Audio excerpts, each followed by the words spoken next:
Well, riots and looting have largely died down into day 6, with some incidents of arson still being reported, as the South African government is starting to assert that the third force narrative is behind the protests. But we must be mindful that this is always a convenient excuse for a government to use to cover up a lack of growth and job-creating policy since 2007. Now, The Art of War, written in China in the 5th century BC and ascribed to Sun Tzu, says that when soldiers find themselves in a position from which there is no escape, they would prefer death to flight. Now, the prospect of a collective collapse in the social status and the financial ruination and imprisonment for a number of people in the kleptocratic faction of the ANC is not death in the physical sense, but it is a fate that will generate enough shared dread to unite people and drive them into a real fight. And the ANC, rather than society in general, will determine for the time being who our next president is going to be. And this will not be guided generally by democratic process in the branches. We know votes are habitually bought. And as the party Secretary General, who's suspended, Ace Magashule, can exercise a considerable power over the regulation of branches, it's always been a concern. Moreover, the extent to which kleptocracy has become a standard mode of rule across the provinces and from the cabinet down to ward councillors, it means that a large number of people in the party have a direct interest in sustaining the rot. And these factors have led some to conclude that there is a real prospect that Magashule, perhaps with Julius Malema as his deputy, could take the presidency. And a quick look across the Limpopo River illuminates in grim detail what that future would look like. Vast riches for a small political elite, won at the cost of violent authoritarianism, mass poverty, institutional collapse and massive immigration. But this is all speculation. So what is behind the scenes that have been lead stories around the world and showing the beloved country with all her warts to a global audience? Let's welcome our panel as we continue to try and pick our way through the detritus of the last few days. Roelf Meyer, Chief Government Negotiator during the democratic transition in South Africa, former Minister of Constitutional Development and currently a Director of the In Transformation Initiative. Matthew Parks, Deputy Parliamentary Coordinator from COSATU. Peter Attard-Montalto, Head of Capital Markets Research at Intellidex, and Gavin Kelly, Head of the Road Freight Association. Roelf, there are a number of worrying developments. There's been this very dramatic rise in the use of arson, and as a general pattern, it seems once a property has been looted, it's then set alight. So the destruction is deep and damaging, as well as the damage to confidence and the country's image. However, we need to understand that there are different forces at play here. What do you see as the main drivers of the past week's violence? It obviously started with the imprisonment of Jacob Zuma. There's no doubt about that, that was the factor that sparked the unrest. But what followed, I think, in the 24 hours after that was not necessarily planned and or coordinated. All the sources that I've tried to find some answers from indicate that this was something that probably was not necessarily planned over the last few days. It got out of hand. There were certainly elements behind it.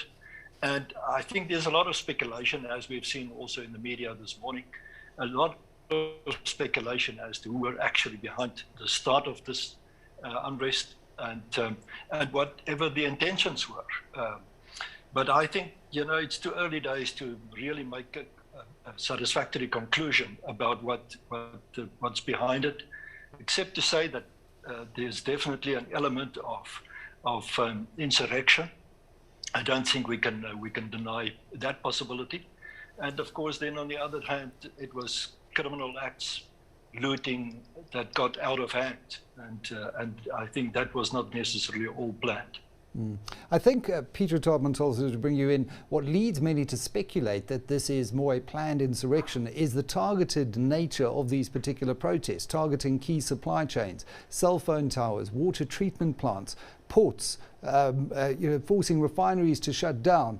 This really does seem to have all the hallmarks of something that is being orchestrated rather than just some spontaneous uprising.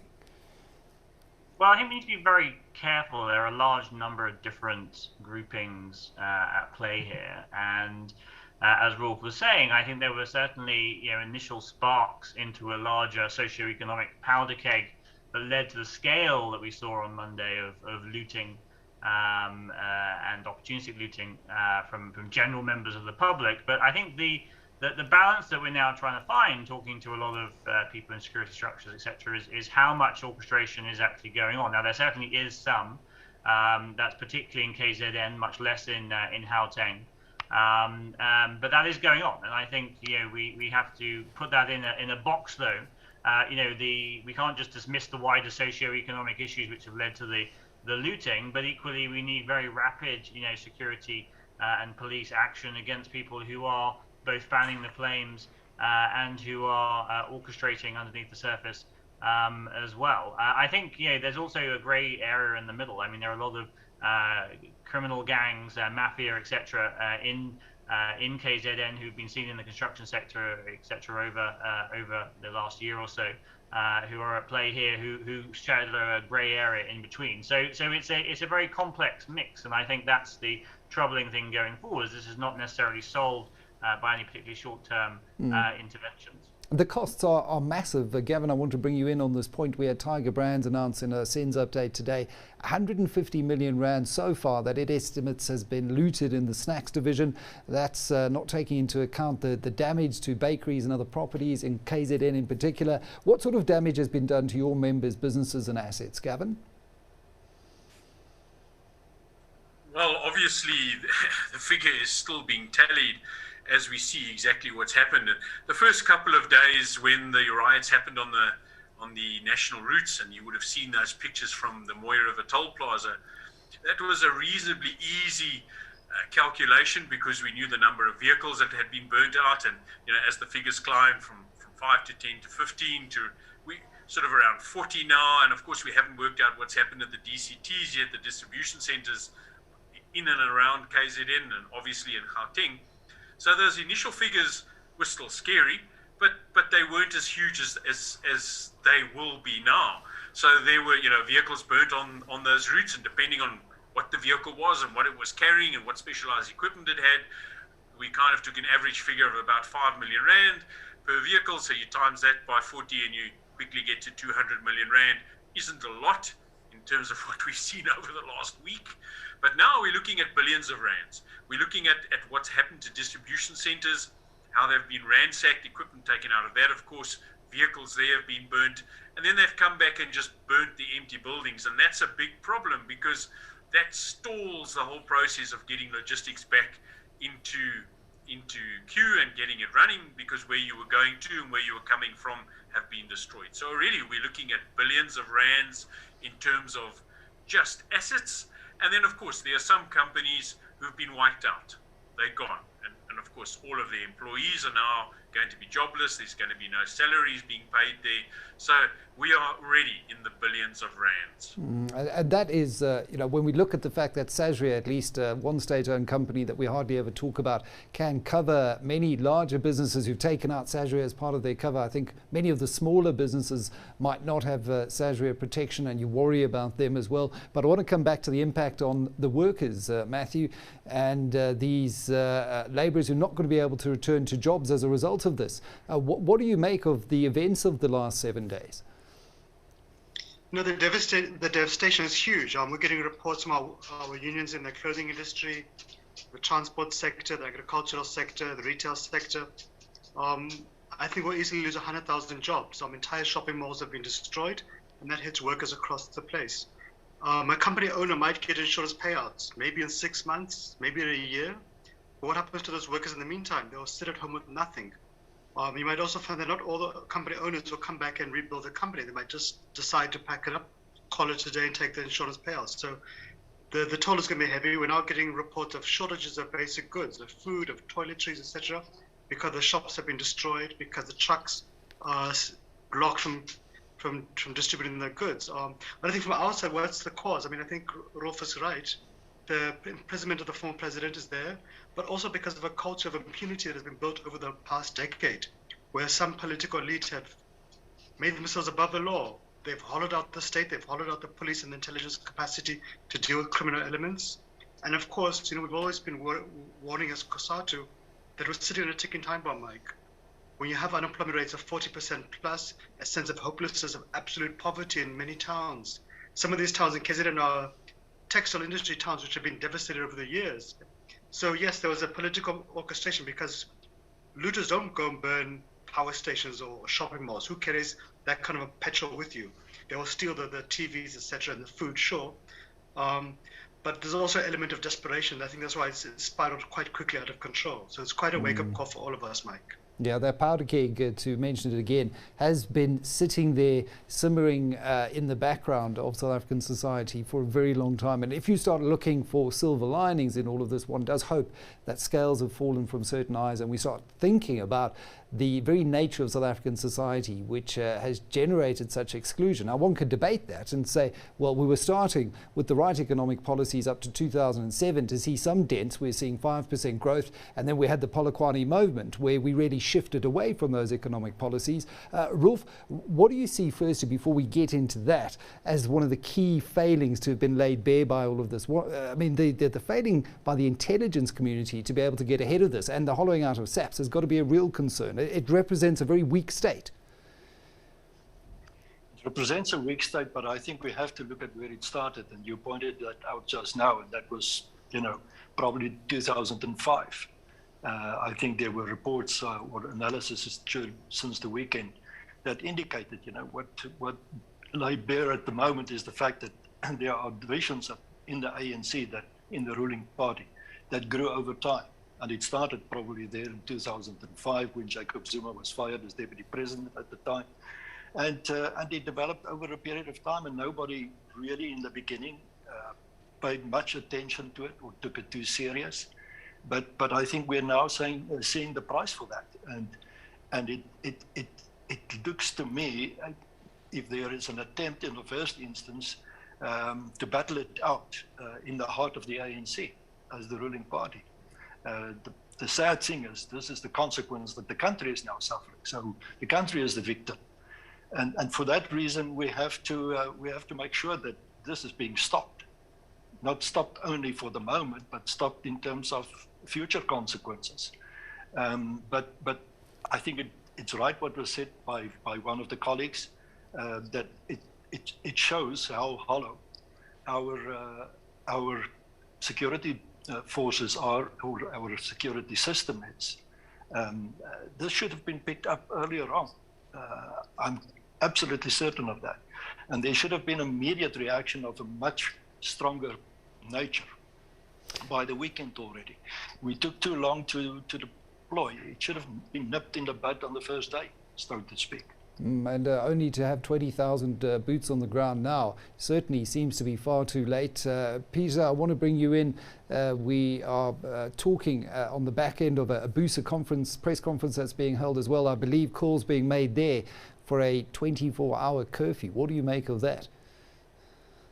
So I think that's quite problematic here. It's basically too late. I mean, this should have been put in place on Monday, basically. And I think, having a curfew now is basically only going to impede people looking for food, people who have to now travel from KZN to Mpumalanga, say, to find food, these kinds of things, to help stop the cleanup, etc. So I don't really see what the purpose is of it here, but it reinforces the need that there should have been much swifter action early on. And people, sort of say, but didn't know which way this would go, and blah blah. That I think that's the problem with this excuse with riots. This was the lesson from the London riots. You have to not be cautious. You have to stamp on this stuff very quickly because it metastasizes so quickly and can scale into something larger so quickly. Now, the government had these plans. It did have plans behind the scenes on how you deal with large-scale rioting on socio-economic for socio-economic reasons. This was always brought up in various security scenario plannings and analysis, and the government wasn't ready to deploy that. And I think that's quite deeply problematic. But it comes back to that, to pick up what Roelf was saying, Michael, we had a conversation the other week about the construction sector and what was going on there, the Richards Bay mineral situation.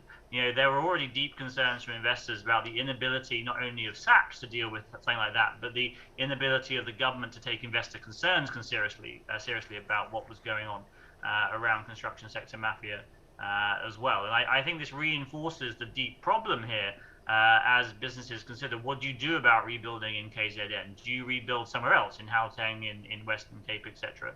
And the actions, I think, in particular of the KZN Premier here are deeply concerning and are being watched very closely by by investors. This guy basically has a blank check because he's notionally a Ramaphosa ally, but is saying some very, very deeply problematic things about the former president. And I think these kind of issues are really going to come to the fore as people consider what you do about political risk, what you do about investment risk in KZN going forwards. And I want to circle back to that, Gavin, before we do, just in terms of logistics and how we get supply chains back up and running as quickly as possible. There are already talks of food shortages in parts of KZN because bakeries are shut down. What do you make of, firstly, the call for a 24-hour curfew, but secondly, how long do you think it's going to take to get supply chains, key supply chains, back up and running?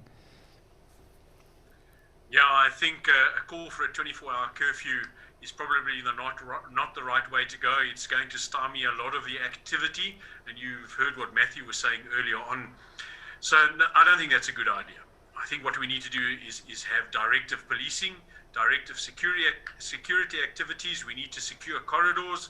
We need to secure the areas, the logistics areas and the hubs, and we keep people away from that. And then obviously, if there's going to be activity and you can see it to be questionable activity, then it gets dealt with. I don't think a 24-hour curfew is a good idea. How long is it going to take to get back to normality? How long is a piece of string? I think everybody right now is trying to ascertain exactly what the extent of the damage is. So we have members and operators going in to see what their warehouses look like, if they're still standing. And it's going to be a case of having to clean those out, get those back into operation. Some of those warehouses were warehouses for perishable goods, which is where the real challenge is going to lie. It's going to be getting back basic foodstuffs, getting milk back. I'm sure some of your viewers would have seen milk being dumped, terrible pictures, because it had nowhere to go, nowhere to be processed. So that's really going to be the immediate challenge in front of us, is trying to work out what sort of infrastructure damage has happened and how long is it going to take. A couple of weeks to get some of those things, some of those warehouses and DCTs back online. Obviously, we want to get back in to delivering goods as soon as we can, and the retail chains are going to have to ascertain what sort of damage there is. Perhaps we can put some temporary stuff up to get the basics out. But I think it's going to take a couple of weeks to get all of that in plan. And we don't have operators really keen to start transporting into KZN from the other logistics hubs until we have definite certainty that the South African Police Services and the National Defence Force being deployed can guarantee our safety in.